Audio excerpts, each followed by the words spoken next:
I want to discuss employees, and I want to discuss a real world thing that a lot of people don't think about when they go to hire somebody. The decision to hire somebody, I would put up there with the decision to get a commercial space or an office or a store or a warehouse. It's the first decision that you're going to make as a business owner to do something where you are taking a majority of your money, like a big chunk. Like, you're not just buying a set of screwdrivers, you're not just buying a new workstation, you're spending money on something that you are going to be putting money into for the duration of your business. So if you have a business, if you have a store, you are paying for that store every single month until your store closes. If you have an employee and you want that person to work with you, you are paying that employee at the end of every week until you go out of business. So this is one of those first decisions that you make where you're going to be choosing. I am putting myself into a commitment where every single week or every single month I am giving up this amount of money.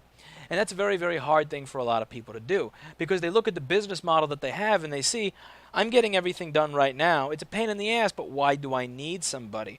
And I want to talk about the trap that a lot of small business owners get themselves into. I want to talk about the trap that I myself got myself into in this video. So let's say I'm working 12 hours a day, and I'm tired of working 12 hours a day. I want to have some time to myself. So I start with 12 hours of productivity. I start with 12 hours where I'm getting stuff done, where I'm doing work and making money. I decide I want to work 8 hours a day. So I take 4 hours of productivity off of my day. Now I hire somebody to work 8 hours a day alongside me. So now I'm back up to 16 hours of productivity. Right? Wrong. Because I'm going to spend 2 hours every day training this person for a very long period of time. Again, I'm being cheap about it. I'm hiring somebody where I'm not hiring somebody who knows everything already. I'm not hiring somebody who uses their brain and thinks on their own. I'm hiring somebody that needs training. And I'm going to get onto this a little bit more later. So when I hire this person, that's 2 hours out of my day that I'm going to be using to train them. So I'm down to 14 hours, right? Wrong, because while I'm training this person, that person's not answering the phone. While I'm training this person's not performing repairs. While I'm training this person, they're not doing shipping. And when I'm training this person, I'm not doing any of those things either. So that's 2 hours out of my day and 2 hours out of their day. So right now, I'm back to the 12 hours that I was at when I started. So now at this point, I'm paying somebody a full-time salary and I'm getting a total of 12 hours of productivity, which is the exact same amount of productivity I had before I made the decision to hire this person. Kind of silly. So I have the exact same amount of productivity, you may be thinking. That's not that bad because you got 4 hours off your workday and you have the same amount of productivity, right? Wrong. Because this person's new. They're going to fuck shit up. And because they're new and they're going to fuck shit up, I'm going to have to clean up after them. So now I'm going to be spending about an hour a day cleaning up all the messes that this person makes. Now I'm down to 11 hours of productivity, right? Wrong, because this person's an employee. They're not a business owner. They're not a partner. They're not an entrepreneur along with me. They're not a person who's going to work from 7 in the morning to 11 at night with no break. And, they damn well should not be doing that if they're just an employee. So you take out half an hour for a break. You take out maybe 10 or 15 minutes here where they're just bullshitting or checking their phone or spending too much time in the bathroom or watching YouTube. And you go down to something like 10 hours of productivity. So we started with 12 hours of productivity, and I'm keeping all the money. Now we're down to 10 hours of productivity, and I'm spending money. And you wonder why so many companies are ridiculously inefficient. It's because they have this basic silly system set up where they hire people that have a little bit of background knowledge and they have a really good looking resume, but they don't know jack shit about your field. But above all, they don't have an analytical thinking mindset where they can learn on their own. And because they don't have this analytical thinking mindset where they can learn on their own and fend for themselves, you have to show them everything. You have to train them on everything. And the problem here is that you start with this much work and you're the only one getting paid, and then you wind up with this much work, but they're getting paid too. And the worst part about this is that it multiplies. And this is not something that I realized until over the past year and a half. So over the past year and a half, I decided to visit a lot of different organizations all around the United States that are in similar businesses and see how they operate. I'm visiting repair centers where they got 15, 20 people, and they're not even doing more work than I'm doing by myself, which is sad. I myself, I have one technician and one salesman working with me 99% of the time, and between us, we're doing more work than places that have 15, 20 people. And I truly could not comprehend how this was. At first, I was thinking, we just must be geniuses, or we're amazing, and It's unfortunately, as much as I wanted to think great of myself, it really isn't that. It's this stacked inefficiency within the hiring systems that causes this to occur. And it's something that I've made the mistake of doing as well. So for positions like the tech, for positions like the salesman, you bet your ass I'm hiring people that know their shit, that can learn on their own, that can do all this stuff already. But when it comes to the lower level positions, when it comes to people to just fix iPhones and do the robotic crap where it's just one thing after the other, when it comes to somebody to just check people in so I can sit in the back and do board repairs, sometimes I got lazy. Sometimes I decided to hire people where maybe I made a mistake. Maybe this person does, and the problem here is, again, the stacked system of inefficiency. So right now I'm ending an 8-hour workday where there is only myself here. And I have actually gotten more done in this one workday than I have over the past 2 months that I've worked the weekend because I'm not looking after somebody else. I'm not trying to fix somebody else's screw-ups. I'm not training somebody on how to do something. And seriously, I've gotten more done on my own in this 8 hours than I usually have. So not only is it not, I was coming to work today like, damn, I got to work on my own, and I truly did not comprehend it until the end of the day. And I thought, man, it was a slow day. And then I looked through the ticket system, I looked through the invoices, and it's like, I did a lot of work today. So why doesn't it feel like a lot of work? It's because I wasn't dealing with the system of stacked inefficiency. The second problem with this is that when you hire people that require this training, that require that you go over everything with them, they kind of start treating you like you're God. So they have a problem. They bring the problem to you. You solve the problem for them. And now you are God. The problem with this is that when people are treating you like you are God all the time, you may start to get a God complex. Your ego may start to go up and you may start acting accordingly. So I'm not going to use names here, but there's one particular person on the internet who knows a lot about this stuff. I mean, way more than I know, way more than I'll probably ever know, and he's a genius. But when he goes to talk about other people, when he goes to talk about humans, you really see this whole God complex come out. These people are apes. You are an idiot. You don't know how to use your brain. You are not deserving of life. You don't know what the fuck you don't know how to use your brain. You are an ape. You are an idiot. You should not be doing what I do. I should not be in the same room as you. I cannot find people who use their brain the way I do. I mean, you just read the way this person talks about people. And it's very clear that he's a cynical, jaded prick with a sick God complex. And I truly did not understand how you got there until I had years upon years of experience dealing with employees. You see, when you have people who don't think for themselves around you on a regular basis, it's very easy to get to the standpoint where you truly start to believe that you are the only intelligent person on earth, and you start to live in this small little bubble. And I'm sure all of you have had bosses like that, where they think they are the only intelligent person on earth. They are the only person with common sense on earth. And I must admit, for a couple of hours a week, that was me, because I was dealing with this crap. I was dealing with crap where it would say in the ticket, this computer is done. It is in slot D6. And this person would come to me and go, Lewis, I can't find the computer. Where is the computer? It's not in the notes. And I would actually start looking for it like a lunatic. And then I would open the ticket, and the ticket would say, done. Computer is done, slot D6. And I would point this out. And it's like, truly, how do you respond to this type of stuff? Either you are a moron of immense proportions and I am an average person, or you are an average person and I am a fucking genius. And over time, I sadly started to believe that I must just be some type of fucking genius because I have the most basic level of common sense, and obviously that is not true. And the thing is, again, you may be thinking that I'm some kind of lunatic because I'm saying that training is something that doesn't make sense, that you shouldn't be hiring people, you have to train them and all this silly stuff. But I want you to think about this, because this is really an out there statement, but it does hold true for my business. You don't have to train amazing people. All you have to do is give them the mindset, and they will run with it. They will run with how you want to run your business if you give them the mindset.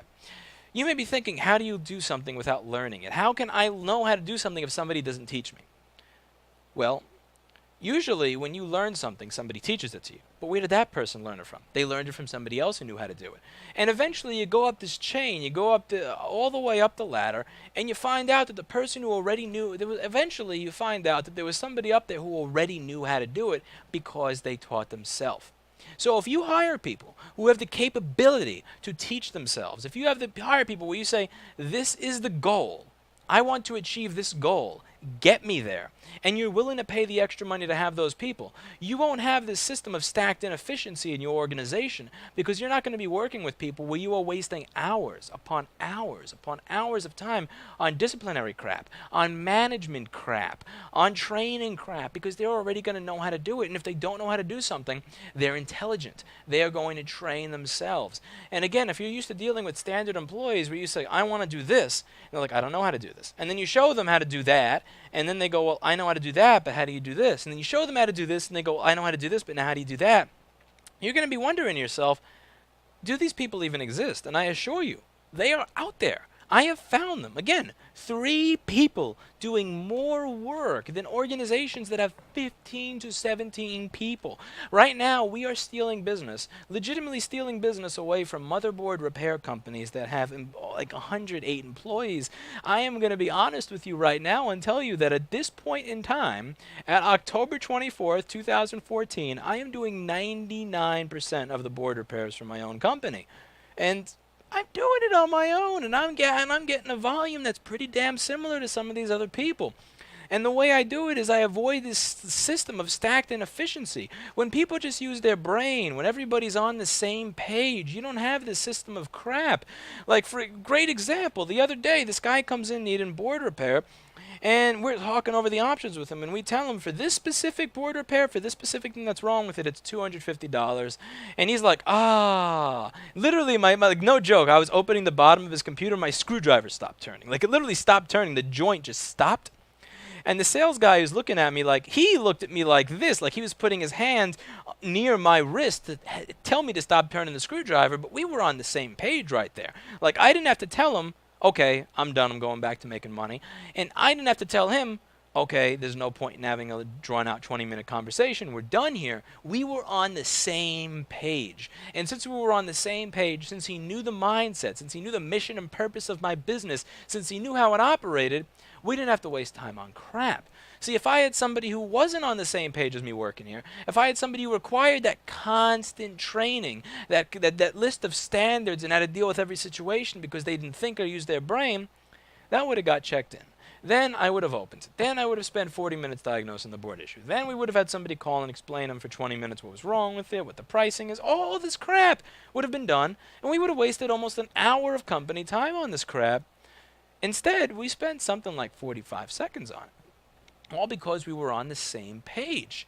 And the thing is, when everybody's on the same page, you avoid all of these little inefficiencies. But above all, you avoid becoming this person that kind of thinks that they're God. Because again, I'm not saying that I'm a man without flaws. I have a lot of flaws, and I'm here to show you them on this channel so that you don't wind up making the same mistakes that I do. And one of the flaws that I have is that when I work around people that do not use their brain, I become a bastard. I become a basket case. I become an asshole. I'm one of the most giving people on earth to the people that I work with when they use their brain.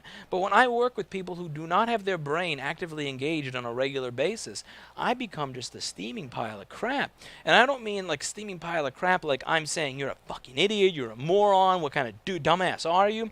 I am very, very kind, polite, and courteous as I am simply dressing down this person to the point where they're almost in tears. And I started realizing this, and it's like, I don't want to do that.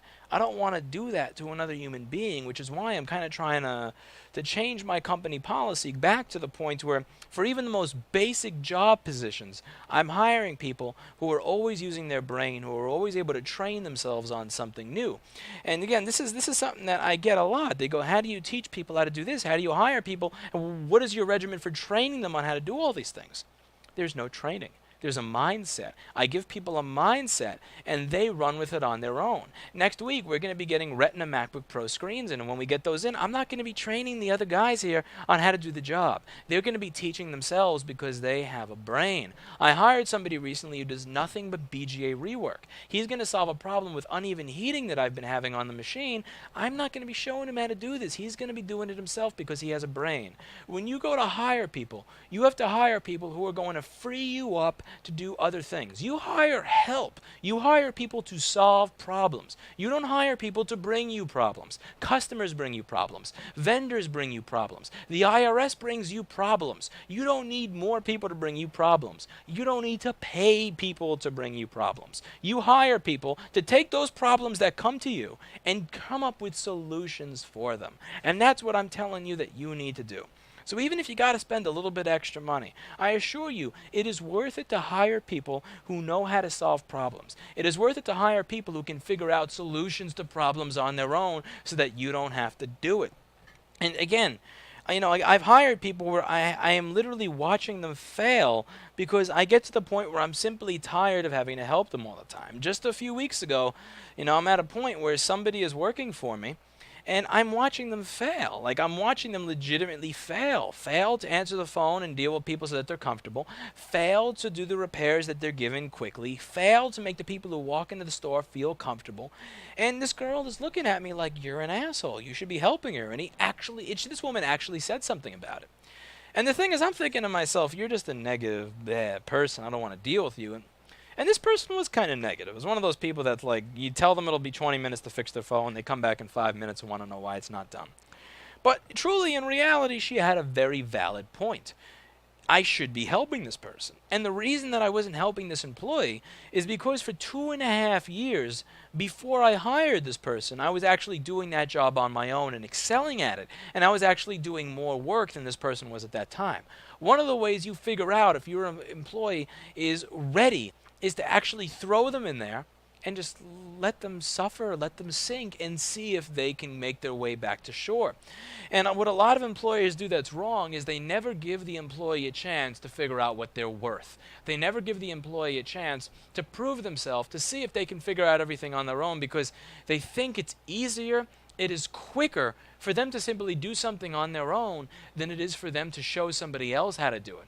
To do something on your own takes 10 minutes. To show somebody else how to do it takes 10 minutes, and then 20 minutes for the new person to do it. So it's easier in the beginning to just kind of let the person have you do the work for them. But if you do that enough times, truly, what is the point of hiring somebody?